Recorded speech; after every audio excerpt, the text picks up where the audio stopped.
So we finally reached the last unit in class. This is our final week. We've talked about a lot in this class, haven't we? We've talked about, well, the fundamentals of critical thinking. What critical thinking can do for us.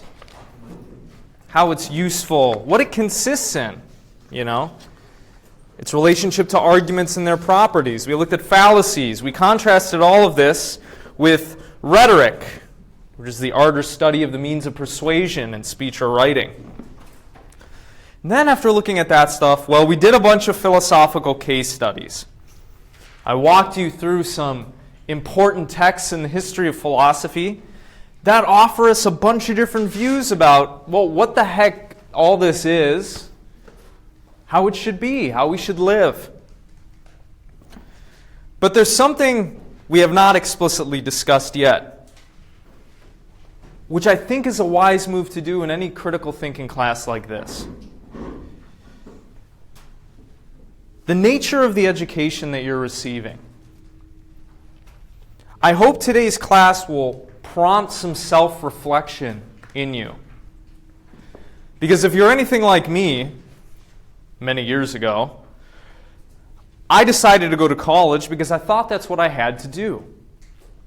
I thought I had to go to college to become successful, to get a job, to achieve that American dream they talk about, with the white picket fence and the family and my 2 vacations a year, right?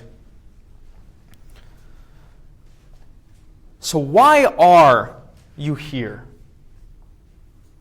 Are you here because you really want to be here? Are you here because, well, you just feel like you have to be here? You felt pressure. Your parents told you you had to go. How seriously are you taking this whole thing? These have the potential to be some of the worst but also best years of your life. You're never going to have this kind of freedom again. You're going to be forced, just like the rest of us, to work and to go to a job you probably don't love, to do things you don't want to do so that you can make it in this society, so that you can survive. But never again will you have this opportunity to encounter so many ideas, to expand your horizons, to live and talk with your peers who are having similar experiences to you. Well, all of this is what we're going to be talking about for the first half of class today. Education. The piece I asked you to read was the first 2 chapters of Jiddu Krishnamurti's book, Education and the Significance of Life. And this book should be convicting to you. It should prompt self-reflection. Because Krishnamurti has a lot of nasty things to say about the educational system, about what we are being conditioned into, about how we are being molded into being good little worker machines for our society. This is the track Krishnamurti thinks you're going to take if you don't self-reflect, if you don't take this seriously, if you don't try to understand yourself. So, after laying all of this out on the table, I hope we can have a discussion about this, a little heart-to-heart. Because you're probably not going to get a discussion like this in any other class unless you continue on in philosophy. So, today, it is imperative that we reflect on the nature of our education and why we're here. What's your purpose? What are you trying to do? And how are you trying to do that?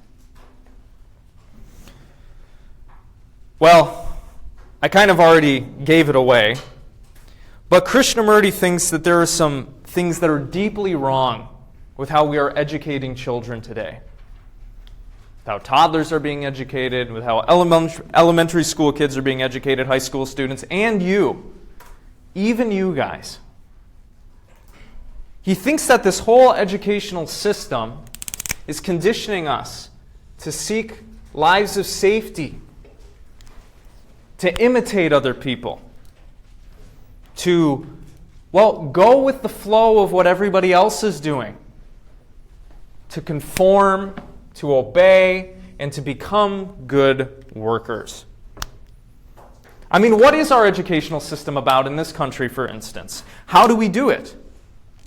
Well, how do we educate kids? We put them all in the same classroom, facing the same direction, with some sort of authority figure up here who's going to be telling them things, hoping to transmit information into their heads. And then the teacher's going to test them on that later, right? That they have memorized the information, that they understand the lessons. Krishnamurti says, well, the kind of educational system that we have is about accumulating facts. That's what it's about. Facts about the world, scientific facts, historical facts, facts about our society. We have a standardized curriculum.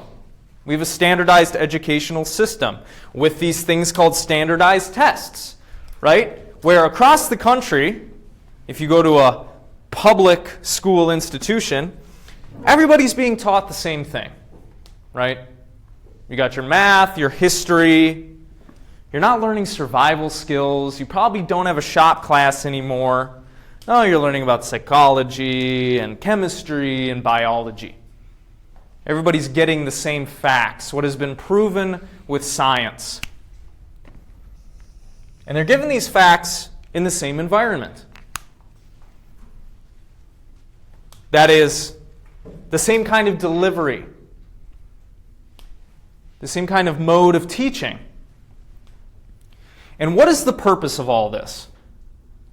Well, he says, our educational system exists in order to impart and improve techniques.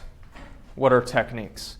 Well, ways of doing things, but more specifically, ways of improving production, ways of improving work, making things more efficient, turning us into good little workers that know how to behave and who know how to contribute something material to society. That's what this is all about. And thus, our education system prepares us for what? Well, it prepares us to enter the job market, right? Isn't that why a lot of you are here at college? Is because you think you can't get the job you want to get without getting a degree, right? Yeah, Ava. But I feel like some jobs you need a degree. Like, That's true. I want to go to med school. I can't just be like, oh, I want to be a doctor. Let me just not go to med school. Yeah. And we might think that's good in some instances, right? Do you want doctors who haven't gone to med school treating you? No, you want someone who's gone to med school, they've gone to residency, they've taken the biology and the chemistry classes, the anatomy class, so on and so forth. So there's a use for these things, right? There's a certain value in doing things this way. I mean, if you look around at the society that we have, shit gets done, right? Stuff gets produced. We have this thing called a GDP. There's trade. There's wealth that's created. It's not all bad, right? But Krishnamurti thinks that there's something critical that the way that we're educating y'all is missing. This education, he says, is missing the most important thing, or what should be the most important thing in our lives. It's good that we prepare people to work. It's good that we teach them how to do those jobs, and we do it efficiently. And it's good that people have information, that they learn facts about the world. That's all good. But all of this, he thinks, misses the mark in a very critical way. Because what kind of education does this do to y'all? How does it mold young people and young minds?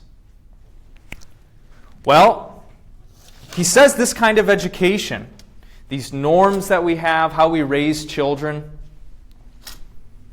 we're teaching them to seek security. Something like what we might call importance or fame.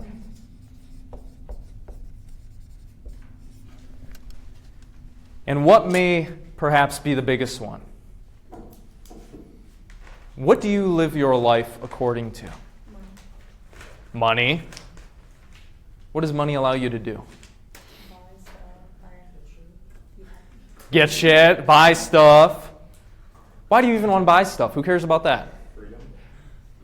Freedom. Do you not all live your lives according to pleasure? What feels good for you? Satisfying your desires. Being comfortable and nice and happy.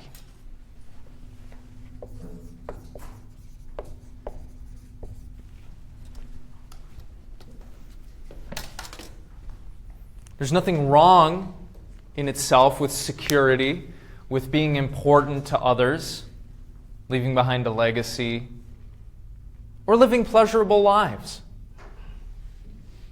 But the problem, Krishnamurti says, is that we are teaching students to chase these things in an unhealthy way and to an unhealthy degree. To a degree that is actually preventing our own learning and our growth and our own human flourishing.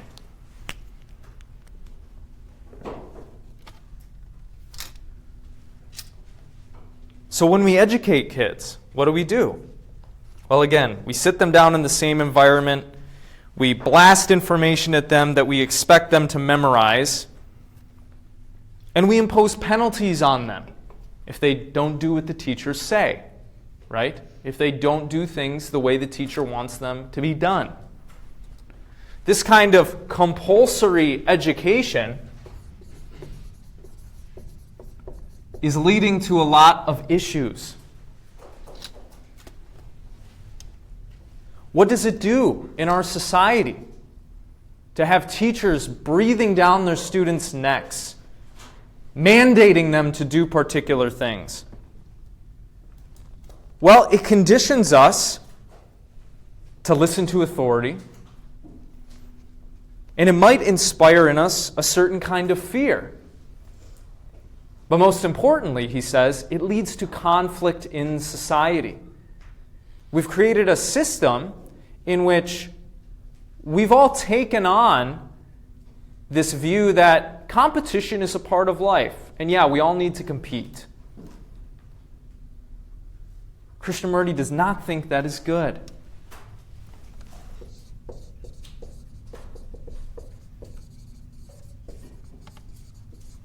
There is a lack not only of individualized education, but of love and compassion. And he thinks of teaching children and leading them in a way that's going to allow them to live a flourishing, happy life. We teach kids and we condition them through education and society to conform.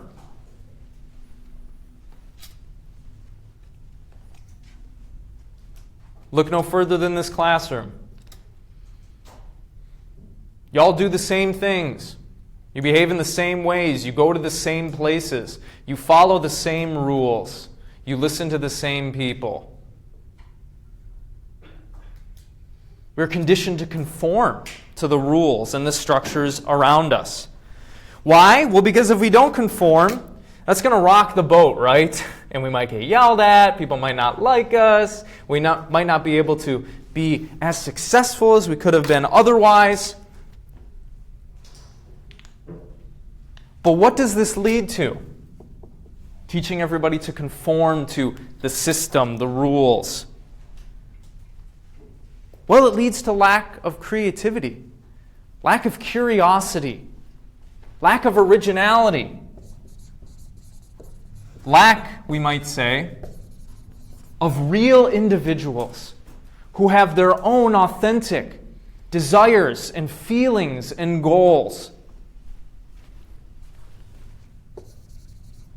No, instead, we have some sort of system in which we're taught to want specific things, we're taught to chase after specific things, and we're taught, well, if you don't do those things, you're not going to be able to live and succeed in this game. You got to go to high school for the standardized curriculum. And then you got to go to college so you can get the degree. Then once you have the degree, then you can go through the grueling interview process. Oh, maybe before that you do an internship or something.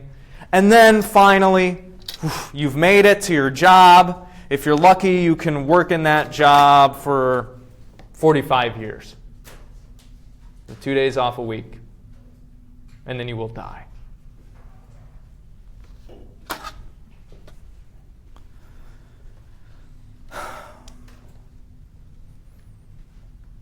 There is a lack of open-mindedness, he thinks.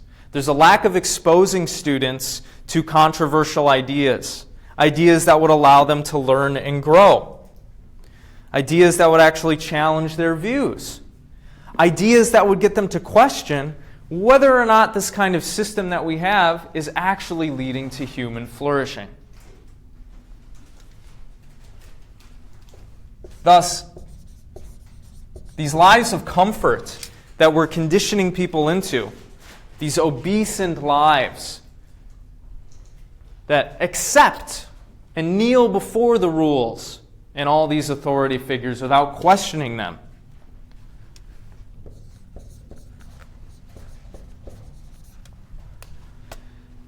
is preventing our own individuation. It's preventing us from becoming our own authentic individuals,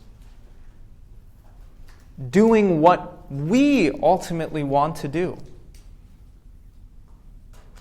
Instead, we're conforming to the rules of the game and the path that's laid out before us.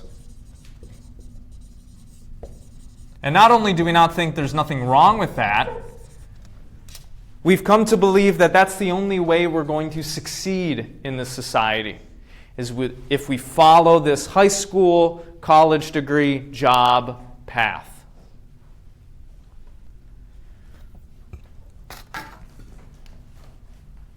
But these lives of comfort and conformity and security, it's killing what he calls our adventuring spirit.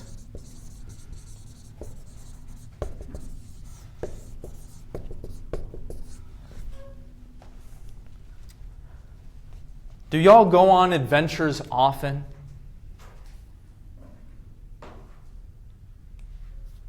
Or do you all live rather predictable and comfortable lives? Where you go to class and then you go home, maybe you do your homework, you'll look at your phone for a few hours, you'll go to the cafeteria, maybe you'll hang out in your friend's room, then you'll go back home and look at your phone again, and then you'll watch Love Island until you fall asleep. Is that an adventurous, wonderful, interesting life? Krishnamurti doesn't think so. We educate students to specialize in the most specific and niche of disciplines, right? Somebody becomes an engineer, but not just an engineer. They go to engineering school or whatever so they can specialize in building bridges. You don't just become a biology major if you continue on getting a degree in biology. You become a specialist in bioinformatics or something.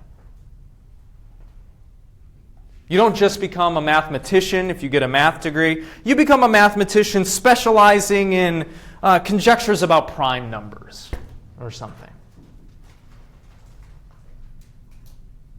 Our education has become more and more specific and specialized so we can create people to work in these very niche disciplines and roles in society. But Krishnamurti thinks this is the wrong path to take. This kind of specialization does not lead to a holistic understanding of the world, a holistic vision. It teaches you all there is to know about some really specific minor thing that doesn't really have anything to do with, well, allowing you to live a wise and virtuous and flourishing life. You become an expert in prime numbers. Great. What does that teach you about what the right way to live is? What does that teach you about your own feelings? Where your traumas came from? what the ideal organization of our society should be. Nothing. It doesn't teach you any of that.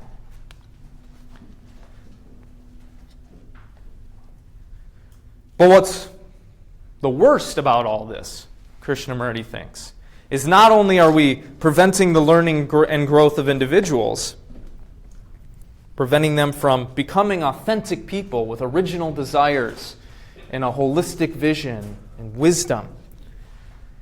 The worst part is that he thinks this education perpetuates this rotten social order that we're forced to become a part of. Let me ask you, is our society perfect? Far from it. What are some problems in society? What are problems that we're dealing with because of the way we're doing things right now? Shout them out. What problems do you see? Healthcare, okay. So people aren't getting the healthcare they need. Or it's too expensive or whatever, right? Okay, what else? There's a political divide. Political divide. Let's say political polarization. Half the country hates the other half of the country, right? Half of the country thinks the other side is, if they're not stupid, they're evil. Do we trust other people in society? Or do you lock your bedroom doors at night?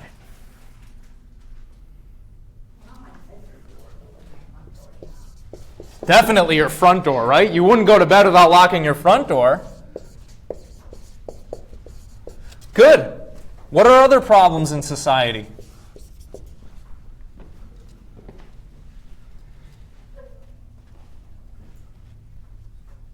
Things are expensive. A lot of things have gotten more expensive anyway. Sure. Rising cost of living, right? Now a bag of Cheetos, the family size, which is only filled up fucking halfway. It's not even filled up all the way. It's $5.79. Ridiculous. That sucks. Food is more expensive. Rent is more expensive. What else? What else is wrong with our society? Why am I paying for a bottle of water? Why are you paying for a bottle of water? Yeah, like this was $3, almost $4. Highway robbery, right? Yeah. Ridiculous. You might see, you might say, look, the fact that we make a necessity into a consumer product is a really weird thing. Or like my glasses. Why do I have to pay for glasses? Like, sorry, I was born with fucked up eyes. I can't control that. Sucks to be you and me. Yeah, what else? What else is wrong with society? Is everybody treated justly and fairly? Give me some examples of injustice. Racism. Okay, good. What else? Discrimination, prejudice. There's people in jail that probably have been mistrial. Okay. Not saying all, but they're. People who shouldn't be punished are being punished. Yeah. Okay, what else? People have to live in Israel. People have to live in Israel? Think about U.S. society. Yeah, that can be a problem, but think here. What's wrong with our country? What are issues and problems are we facing? What fucked up shit do you see out there? Homelessness. People don't have places to live. Okay, what else?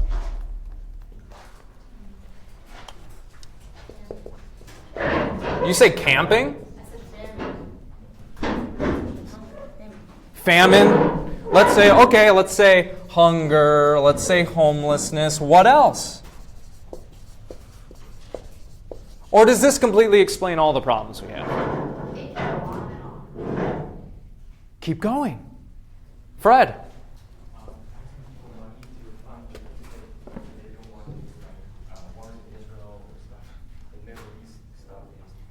Sure. Let's call it, I don't know, messed up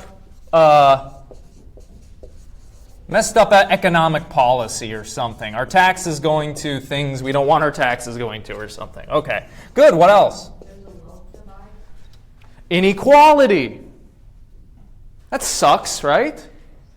There are people who are going without food and housing, while there are others who have, well, more wealth than any one person could ever have in 100 lifetimes, working a normal job. Okay, let's say inequality. What else? Price of out-of-state tuition. Yeah, I'll lump that under rising cost of living. But yeah, that sucks. What else? There's a lot of secrets within like the government and stuff. Secrets. Let's say Area 51. Area 50. Yeah, are we going to go storm it? Yes. Is that what we should do? Let's say scheming and secretive politicians or something.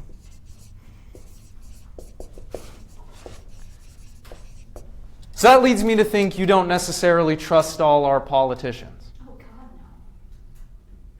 Do you think there's corruption in our political system? Yes. Maybe people getting paid under the table for things? Maybe people doing insider trading? Political corruption! Great! Okay. What else?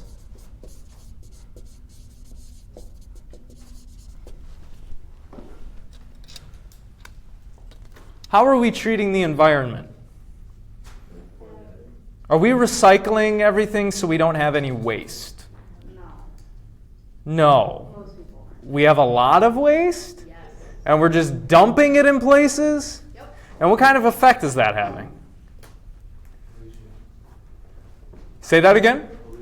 Pollution. We have pollution for 100. Let's just say, as a catch-all, environmental degradation, loss of species, harm to ecosystems, all that stuff. Good. What else? Or food. How processed it is. Say more. What's bad with processed food? I like my Cheetos. You can have it in moderation, but over time that does have an effect on people's health. And Okay. honestly, they tell you everything's going to kill you, so I don't know. They tell you everything's going to kill you, yeah. Yeah. No, I mean, I think that is reasonable. Are we the healthiest country on earth? No. You might think we're one of the most unhealthy, right? Well, Let's say unhealthy food supply. What else? Yeah. there's a lot of random shootings. Random shootings. Let's put that down. Gun violence, I guess. Sure, gun violence. I mean, do you want to get shot, walking down the street? That happens to some people. Let's say gun violence. Let's just say violence in general. Let's say there's crime, a lot of crime in every major city in this country. There are thefts, right? What else?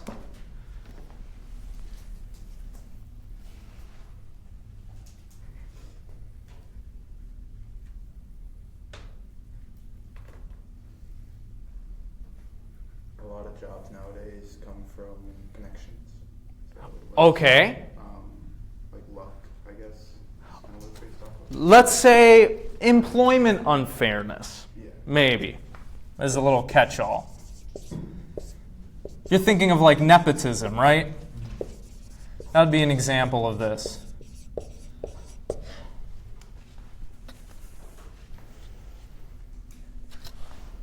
Think about this a little bit personally. Anybody here feel pressured to behave or look a certain way out there in the world? You feel like you're held to certain beauty standards? Do you ever feel stress or pressure from being held to a particular gender role?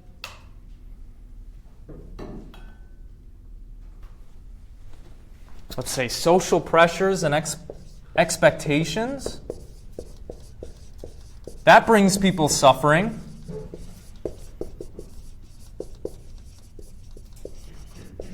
What else? Yeah.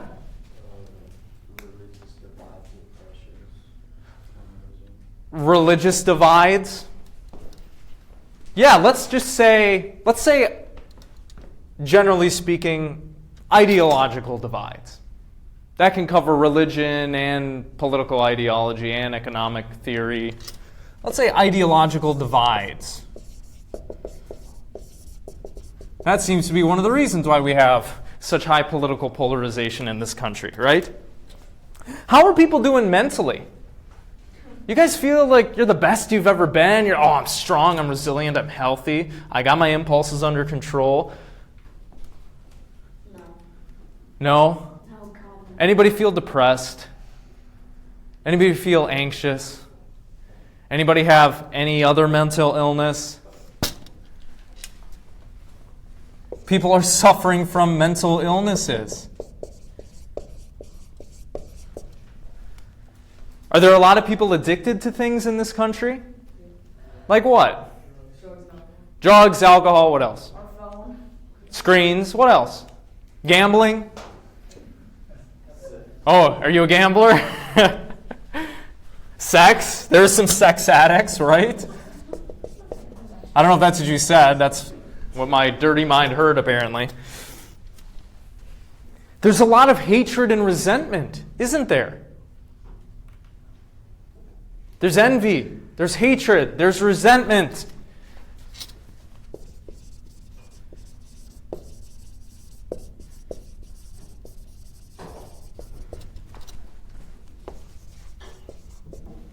There's murder, right? There's scarcity, there's psychological and material insecurity. There's ambition and greed and political corruption. How's our debt doing? More than it's ever been. And we are saddled with debt. Anybody take out loans? You're going to be saddled with debt. Have fun with that. You'll be in my shoes. I don't expect I'll ever pay it off. I'm just going to keep paying until I die. What's the point of all this? Well, it's to say we have real pressing issues in this country, right? People are not all living flourishing lives. They're struggling. They are stressed. They're physically ill. They're mentally ill, right? And we're at each other's throats. We don't trust each other. Maybe only our friends and our family members. Sometimes I don't even trust my friends. Right? You never know when they'll stab you in the back. This is what Krishnamurti is referring to with a phrase like rotten social order. There are a lot of deep problems with how we're behaving to other people, how we're seeing things, how we are organizing things, and the laws and policies and the norms that we have. And perhaps most importantly, the education that we're engaging in, how we are educating children. If we continue along this path, he says, we're just going to continue to perpetuate all these problems we just mentioned. We are being compelled, especially in this digital and consumerist age, to engage in escapism. Who wants to face their own psychological or physical problems when they could just watch Instagram Reels instead? Or when they could play a video game? Or when they could go, into the bathroom and do a line or something.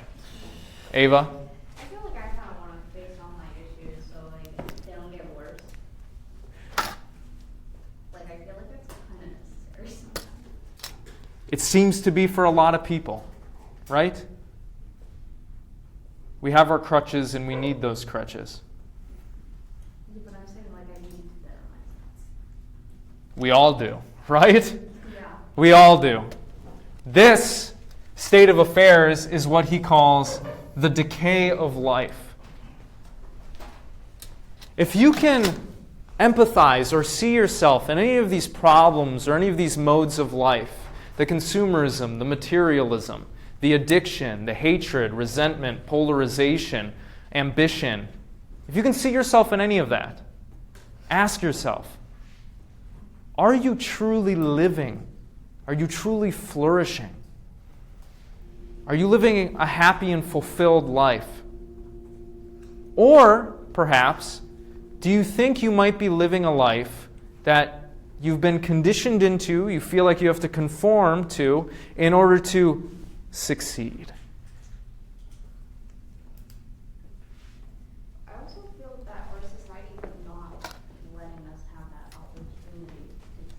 That's part of the problem. That's what Krishnamurti is saying. He's like, look, there's some good things about how we're doing things, right? It's awesome that I can just walk down to the store and get my gummy worms. And there are 10 different kinds, right? Sick. That's cool. But there's a lot of ways in which we are struggling. And we might not have the opportunity to live the kind of life that we want to lead. This system, he says, is molding us into obeisant, apathetic,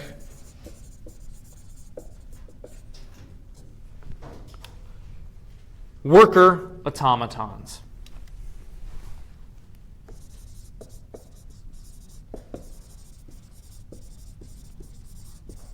Which means we lack original and authentic feelings, desires, goals, etc.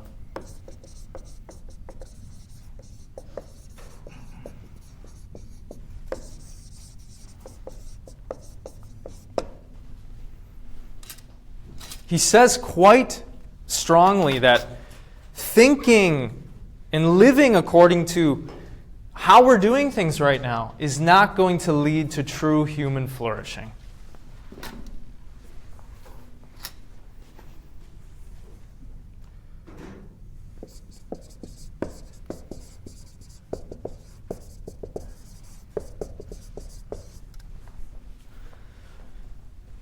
In his essay, The Nature of Education, he says, to live is to find out for yourself. To truly live is to find out for yourself what is true.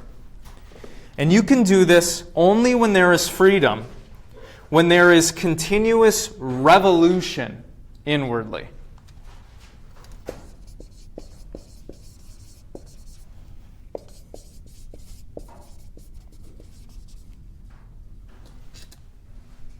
He thinks as long as we just conform, as long as we just obey, as long as we just follow the tracks that have been laid out in front of us, we're not going to truly understand who we are. And we're not going to be able to fix things. Because we will be operating from a limited mindset that is unwise, that is all about facts, that is lacking wisdom, that is lacking reflection and deep thought and analysis. And education, he says, the way we're doing education now is perpetuating, our own lack of growth and knowledge and wisdom and flourishing. If we want to truly live, if we want to truly understand, if we want to live a meaningful and flourishing life, we need to do this. We need to have what he calls continuous revolution inwardly. What does that mean? Well, it means overcoming our fears and our social programming and conditioning.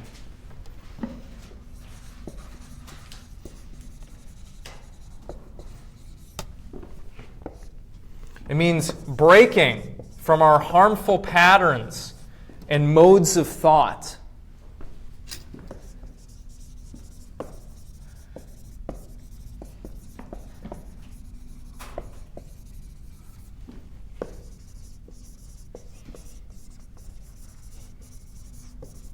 It means questioning things,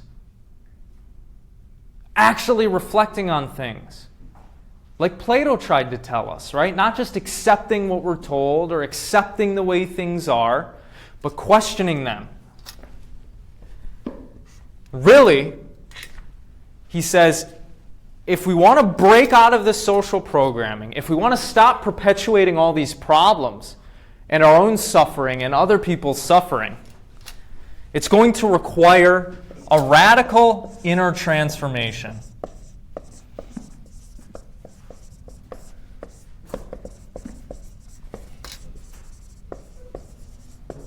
It's going to require establishing knowledge of ourselves, who we are, why we are the way we are, why we have the desires and feelings that we do, what our triggers are, what our traumas are, all that stuff. Actually learning who the heck we are and why.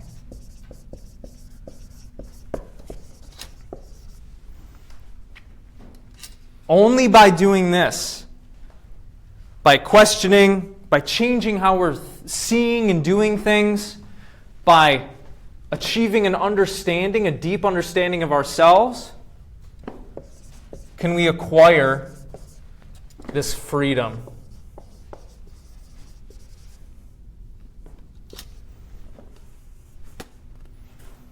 That means recognizing our strengths and weaknesses.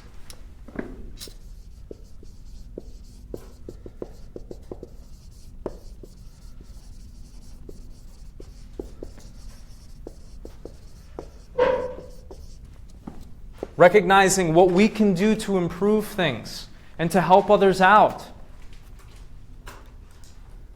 It means dissolving our unhealthy attachments to things. And ultimately, he says, our own egos.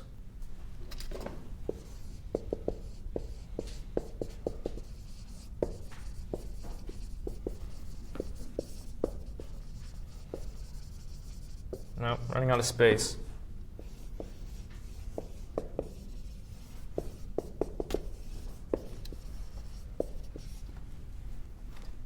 Proper education is not about the efficient transmission of facts.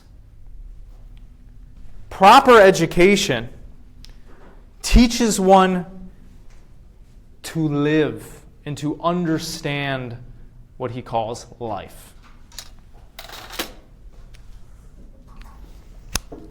If we're going to change things, if we have any hope of things getting better, we have to start educating ourselves and children properly. That doesn't mean turning them into mindless worker drones. It doesn't mean not exposing them to radical or different ideas and viewpoints. It doesn't mean teaching kids all in the same way. It doesn't mean using a standardized curriculum.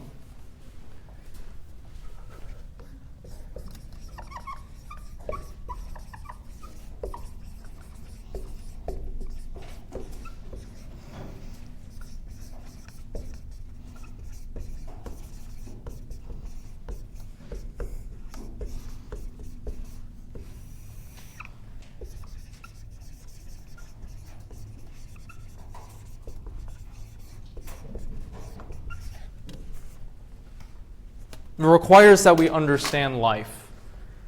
We can only understand this messy, interconnected experience, thing, system that is life and all its beauty and its ugliness and its wonder and its interconnectedness if we first understand ourselves.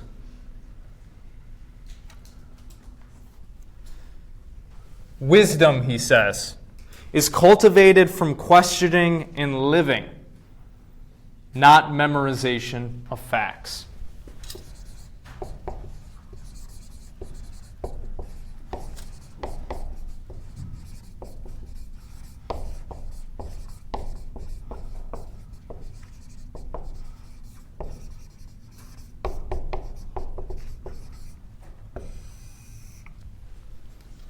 Peace comes about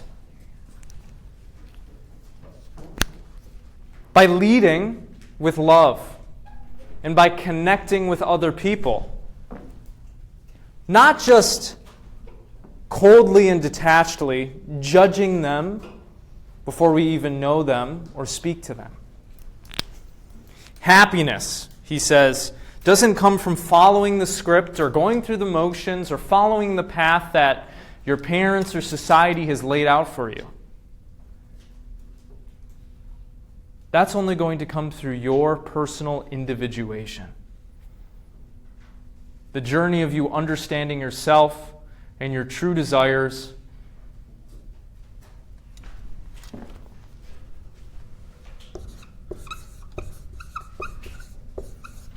That is going to be what's required for us to, lead fulfilled lives and for us to actually change things from the messed up way that they are now to something better.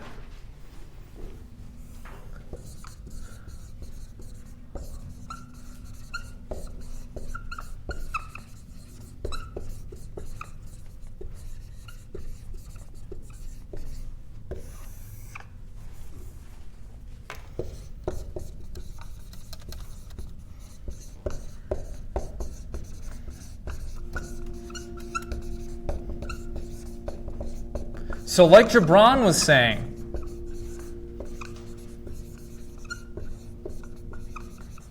the way we are seeing and living is messed up in a fundamental way. It's perpetuating suffering and conflict and misery and all those problems we mentioned before.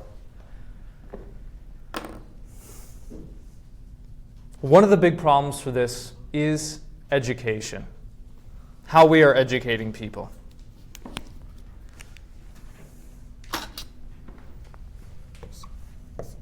So what does proper education then look like? More specifically, what kinds of schools should we have? How should we run our schools? How should you approach your own education, your own coming to a self-understanding, your own holistic view of all this and how all this works? Well, it's not the way we're doing it now. He says education, proper education, is flexible, individualized, self-reflective, not just the memorization of facts, experimental, compassionate, and most importantly, experiential.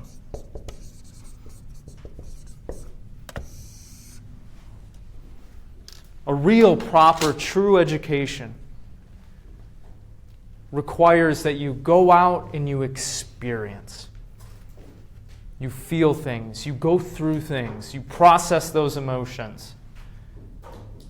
You participate in this messy, beautiful thing that is life in human society.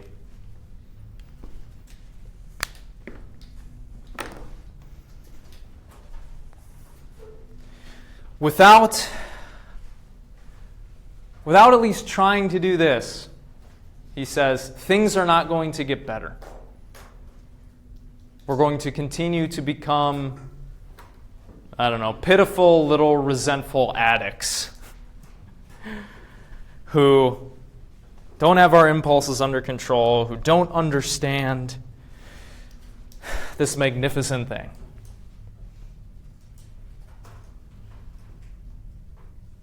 So, how seriously are you taking your own education? Are you just here going through the motions? Are you just here because you feel like you have to be here? What is it that you ultimately want to do? What is it that makes you who you are? This is what Krishnamurti is trying to get us to reflect on with this piece. Because if we avoid asking and reflecting on those questions, nothing is going to change for you. If you're content with this kind of life and your shortcomings and your vices, well, okay. But my guess is that a lot of you are not.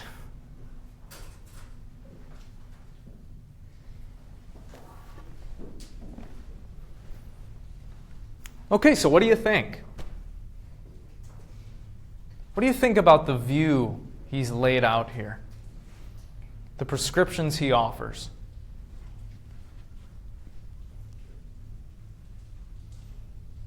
Do you agree with him?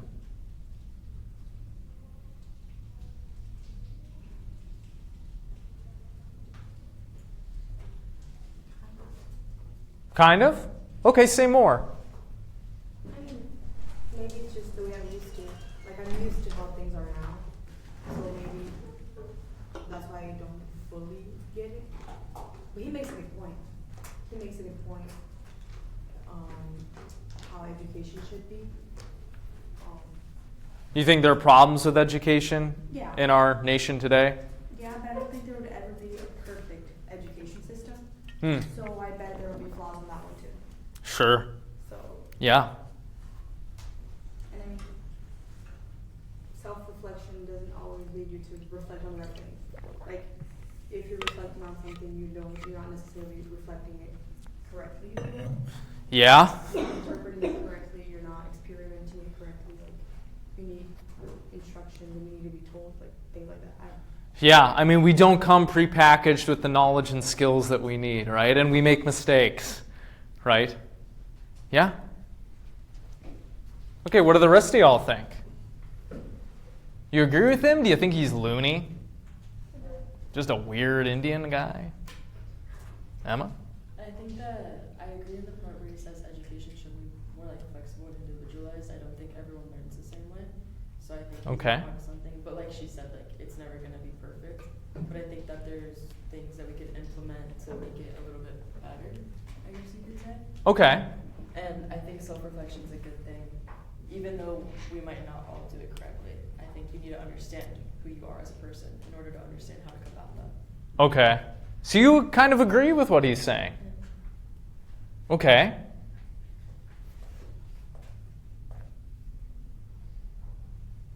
Lay it on me. What do you think? What's your gut reaction to all of this? Yeah. I agree that education shouldn't just be memorizing facts, and that you have to live through it to learn how to apply it to life. Okay. So you agree with the experiential part, maybe? Yeah. Okay. Yeah. I think some of the things that we learn like in school is important, like science, math, reading, like that's important. And the things that he's talking about, you can't really like learn in a classroom.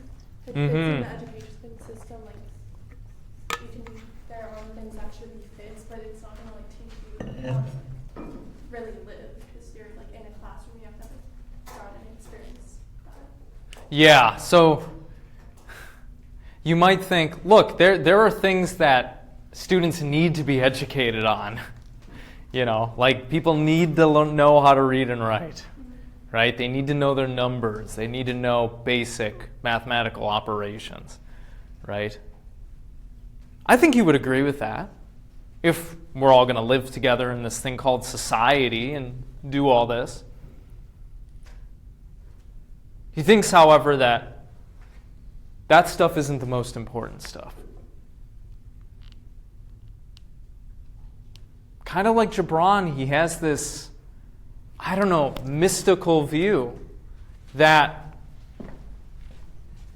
something like flourishing requires something like living and understanding life. And part of life does seem to be these, these aspects of our society, our rules and our norms, but it's deeper than that, he thinks. He's talking about something like the movement of your spirit, your will, how this is all connected, the magic and the wonder and the majesty of this finite existence. That's what he means by understanding life.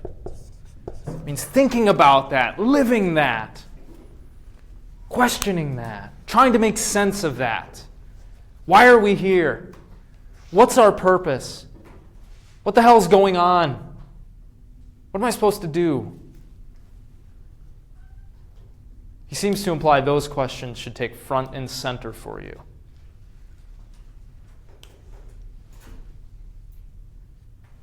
Okay, any other responses or reactions to all this? Agree, disagree? Agree with part of what he says? Yeah. I agree with, like, education shouldn't be about learning more about what's around us, although that's still, like, important to learn, but learning more about, like, what's inside of us and, like, who we are, because the more we understand ourselves, the easier it is to learn those other things around us, like math, reading and all that. Like if you know you're the kind of person who learns better, by moving things around and playing with them, right? Yeah. And you're like, okay, yeah, then I can know how to learn better in the future because I know this about myself, right? Okay. Anything else to add?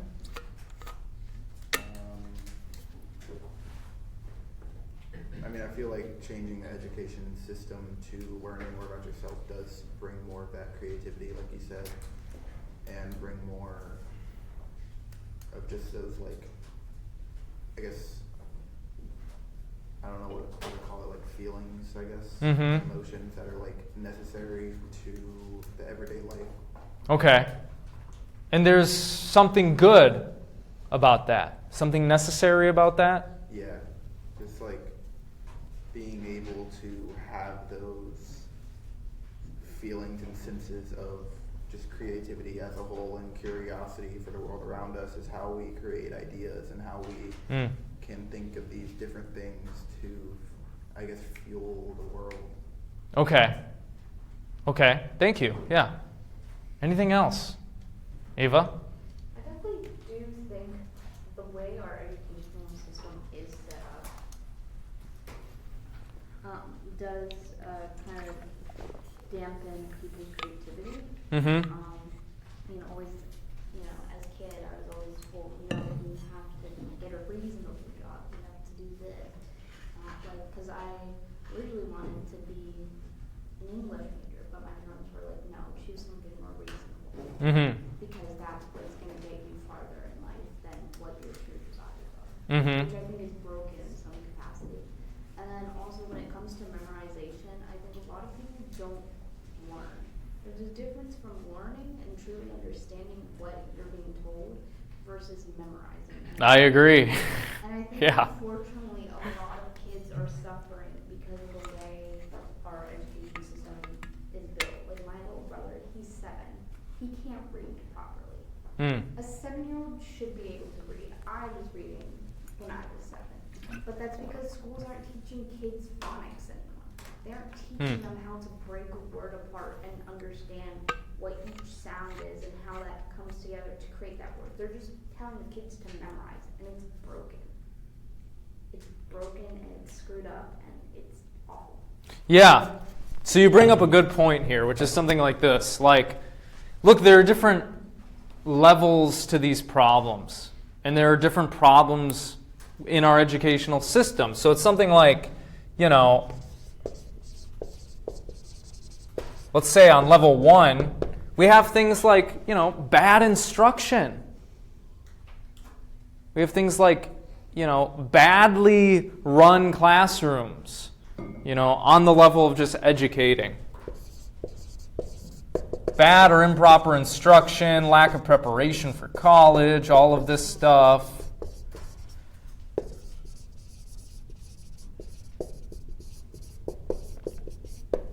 You're saying, look, there are problems on this level. I think a lot of people would agree. What is Krishnamurti saying? Well, he's saying, yes, this is true. We have a lot of problems with the way we're currently educating students. But he says, look, There is a more fundamental set of problems. He says the educational systems that we have in societies today, it's not just that they're, educating people with, incomplete information or incomplete view, but that they're preventing us from becoming who we are, who we should be, who we could be. Something like that.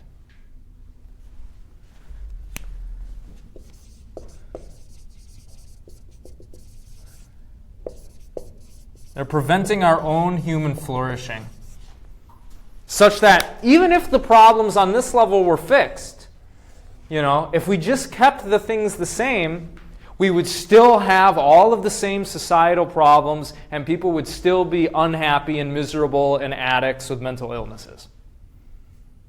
That's what he's saying. Do you agree with him? That education has this serious problem. This deep problem with the way that it is organized and structured, with the things that it focuses on and the things it leaves out.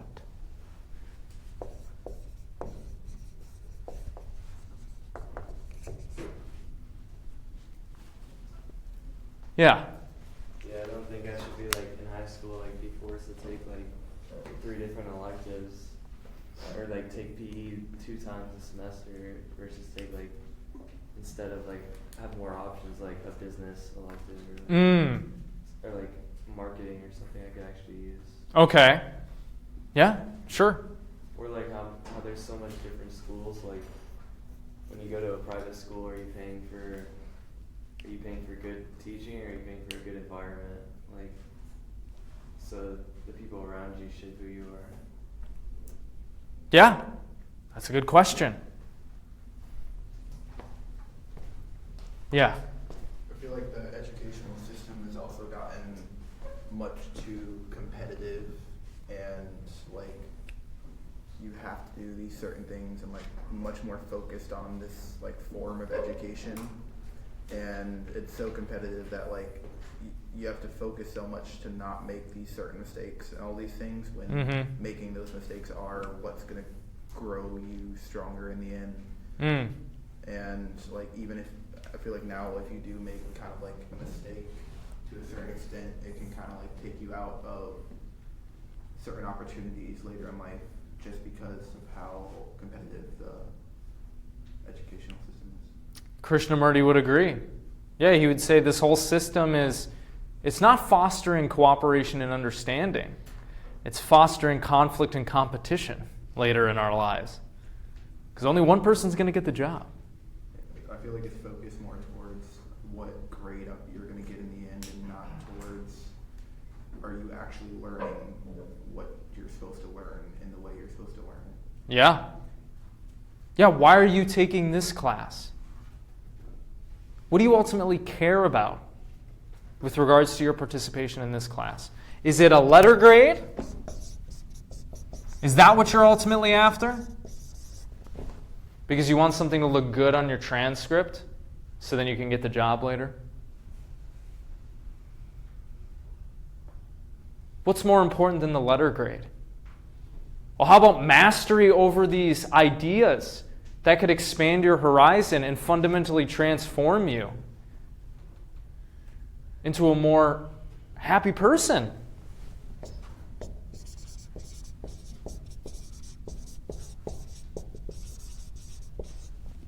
That could be something you could care about instead.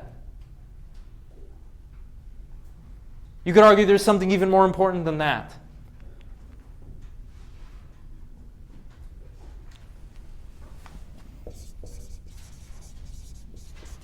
In taking this class,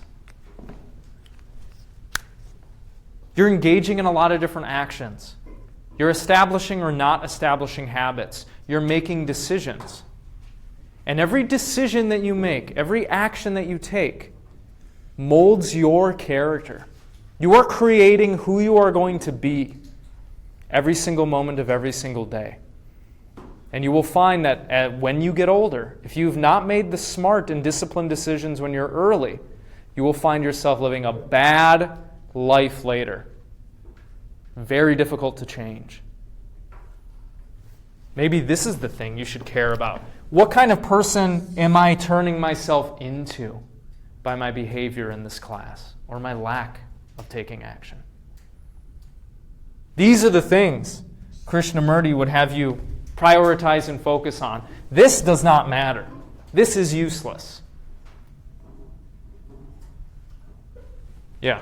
I think it's impressive that he came up with peace comes from relationships, or that happiness comes from relationships. Because like nowadays we know from neuroscience that the closest measure of satisfaction is what they call, but happiness is healthy and good relationships.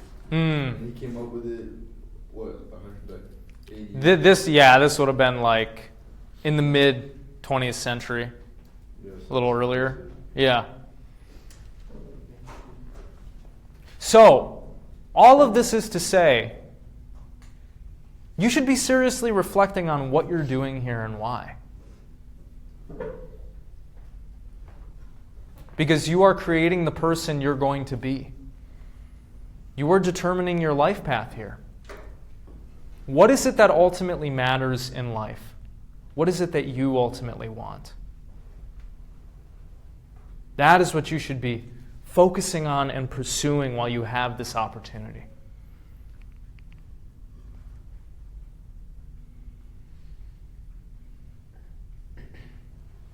All right, any final questions, concerns, considerations?